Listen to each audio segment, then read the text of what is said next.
વલસાડ જિલ્લામાં સતત બીજા દિવસે પણ અવિરત વરસાદ વરસી રહ્યો છે અને જિલ્લામાં જે અંતરિયાળ વિસ્તાર ખાસ કરીને કપરાડા અને ધરમપુરના જંગલ વિસ્તારમાં ભારે વરસાદ વરસી રહ્યો છે। તેના જ કારણે જિલ્લાની તમામ નદી નાળાઓ અત્યારે બંને કાંઠે વહી રહ્યા છે।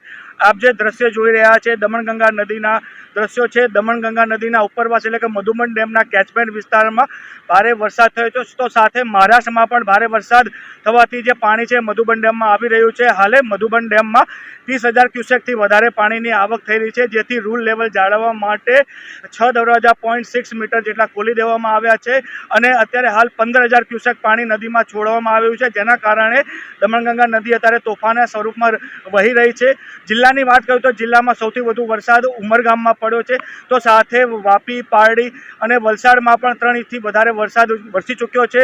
હજી આગામી 4 દિવસ ભારે વરસાદની આગાહી કરવામાં આવી છે, તેને લઈને વલસાડ જિલ્લાનું વહીવટીતંત્ર એલર્ટ મોડ ઉપર જોવા મળી રહ્યું છે। ખાસ કરીને જે આ નદી છે એ નદીના દ્રશ્યો ફરી એકવાર બતાવવાની કોશિશ, કારણ કે નદી જે રીતે રૌદ્ર સ્વરૂપમાં જોવા મળી રહી છે।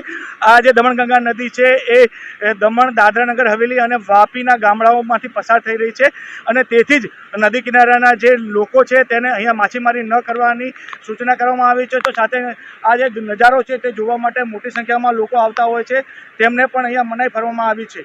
માનવ ઠાકોર, VTV ન્યૂઝ, વલસાડ।